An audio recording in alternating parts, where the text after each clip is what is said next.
अस्सलाम वालेकुम। पिछली वीडियो में हमने डिस्कस किया था कि कम्प्लेक्स नंबर क्या होता है, उसकी एप्लीकेशन क्या होती है और अब उसके डिफरेंट हमने टाइप्स भी देखें कि कम्प्लेक्स नंबर किस तरह का आ सकता है। इस वीडियो में हम स्टार्ट करेंगे कि अगर हमारे पास कोई कम्प्लेक्स नंबर हो तो उसकी हम रियल और इमेजिनरी पार्ट किस तरह से लिख सकते हैं। तो फॉर एग्जांपल हम एक एग्जांपल यहाँ पे कंसिडर करेंगे। एग्जांपल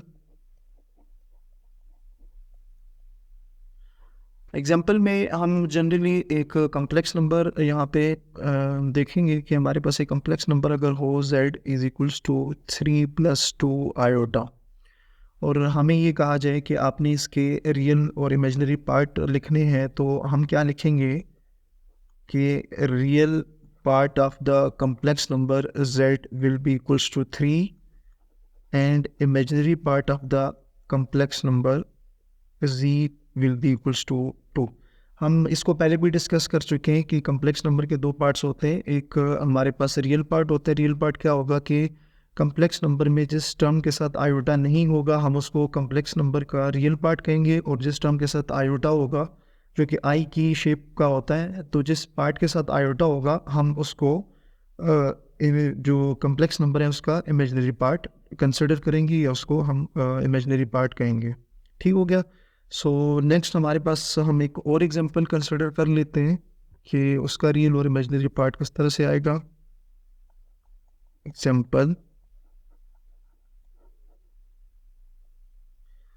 एग्जांपल के तौर पे हम देखते हैं कि कम्प्लेक्स नंबर है हमारे पास z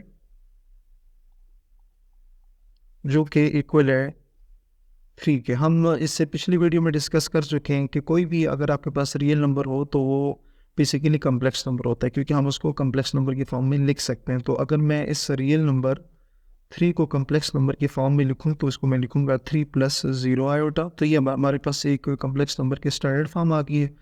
तो अगर मैं इस कम्प्लेक्स नंबर का रियल और इमेजिनरी पार्ट लिखना चाहूँ तो हमारे पास आएगा real part of the complex number will be equals to 3 and imaginary part of complex number z will be equals to 0। तो स्टूडेंट हम इस तरह से कोई भी अगर हमारे पास कम्प्लेक्स नंबर आ जाए तो हम उसका रियल और इमेजिनरी पार्ट लिख सकते हैं। अच्छा, नेक्स्ट हम डिस्कस करेंगे कि किसी भी कम्प्लेक्स नंबर का कॉन्जुगेट क्या होता है। तो हम यहाँ हेडिंग देंगे कि conjugate of a complex number. हमारे पास हेडिंग आएगी कंजुगेट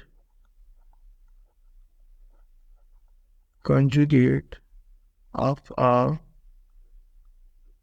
कॉम्प्लेक्स नंबर्स या नंबर। उसके लिए उसी तरह से हम सपोज करें हमारे पास एक कॉम्प्लेक्स नंबर है z जो स्टैंडर्ड फॉर्म है। तो स्टैंडर्ड फॉर्म में कोई भी कॉम्प्लेक्स नंबर हो तो हम उसको a+b आयोटा की फॉर्म में लिखते हैं। तो इसके कंजुगेट से क्या मतलब होगा? कंजुगेट से मतलब ये होगा कि हम उसके ऊपर एक बार लगाएंगे और राइट साइड पे आयोटा से पहले जो साइन होगा उसको चेंज कर देंगे। ठीक हो गया। तो हमारे पास एक नया कॉम्प्लेक्स नंबर आएगा। बेसिकली वो भी कॉम्प्लेक्स नंबर होगा, लेकिन वो क्या होगा, जो ओरिजिनल हमारे पास कॉम्प्लेक्स नंबर होगा उसके ऑपोजिट साइन के साथ होगा। मतलब आयोटा से पहले जो साइन होगा हम उसको चेंज करेंगे। फॉर एग्जांपल अगर यहाँ पर अगर मैं कहूँ कि यहाँ कम्प्लेक्स नंबर इसमें माइनस आ गया तो उसके कॉन्जुगेट में हमारे पास क्या आ जाएगा, प्लस आ जाएगा। तो नेक्स्ट हम इसका एक दो एग्जांपल्स देख लेंगे कि हम किसी भी कम्प्लेक्स नंबर का कॉन्जुगेट किस तरह से लिखते हैं। सो हमारे पास एग्जांपल होगी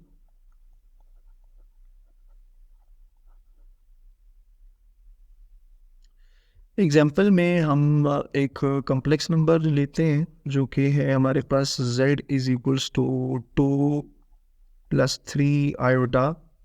तो अगर हमसे ये कहा जाए कि आप इसका कंजुगेट फाइंड करें तो हम z के ऊपर बार लगाएंगे और आयोटा से पहले जो साइन होगा वो हमारे पास चेंज हो जाएगा।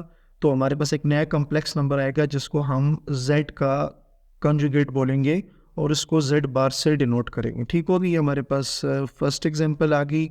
इसी तरह आप एक और एग्जांपल लें कि हमारे पास z हो 3-5 आयोटा और हमने इसका कंजुगेट लिखना हो तो आप z के ऊपर बार लगाएंगे और उसी तरह आयोटा से पहले जो साइन होगा उसको चेंज करेंगे। तो हमारे पास उस कम्प्लेक्स नंबर z का कंजुगेट आ जाएगा जो कि एक कम्प्लेक्स नंबर होगा। ठीक हो गया। अच्छा, नेक्स्ट हम डिस्कस करेंगे कि दो कम्प्लेक्स नंबर आपस में इक्वल कब होते हैं। तो हम यहाँ लिखते हैं कि equality of two complex numbers, equality of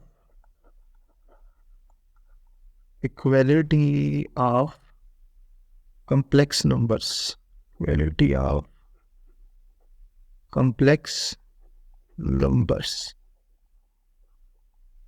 अच्छा, सपोज करें हमारे पास दो कम्प्लेक्स नंबर है, कोई से भी दो कम्प्लेक्स नंबर एक जनरली कंसिडर करते हैं। एक हम ले लेते हैं कि Z1 है जो कि है a प्लस बी आयोटा, और दूसरा कम्प्लेक्स नंबर अगर हमारे पास हो Z2 जो कि c प्लस डी आयोटा हो। ठीक है। अगर हमें ये प्रूव करना हो कि ये दोनों कम्प्लेक्स नंबर Z1 और Z2 आपस में इक्वल हैं, तो हमें ये शो करना पड़ेगा कि real part of Z1 equal आना चाहिए रियल पार्ट ऑफ Z2 के, और उसी तरह हम कहेंगे कि imaginary part of Z1 equal आना चाहिए इमेजिनरी पार्ट ऑफ Z2। ठीक हो गया। तो हमारे पास बेसिकली हम ये देखते हैं कि दो कम्प्लेक्स नंबर इक्वल तभी होते हैं कि जब उन दोनों के हमारे पास जो रियल पार्ट है वो रियल की इक्वल आए और जो इमेजिनरी पार्ट है वो इमेजिनरी की इक्वल आए। तो हम इसकी एक एग्जांपल देख लेते हैं कि उसमें हम क्या किस तरह से दोनों को इक्वल शो कर सकते हैं। तो सपोज करें हमारे पास इसको हम एक एग्जांपल कंसिडर करेंगे।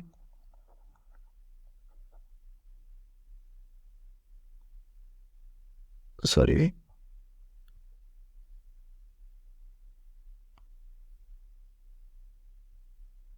अच्छा, तो हम एक एग्जांपल कंसिडर करते हैं और उसको चेक करते हैं कि क्या उसमें जो कम्प्लेक्स नंबर है वो इक्वल है या इक्वल नहीं है। सपोज करें जी कम्प्लेक्स नंबर Z1 है 2 प्लस 3 आयोटा के, और दूसरा कम्प्लेक्स नंबर है Z2 जो कि इक्वल है 4 माइनस 2 प्लस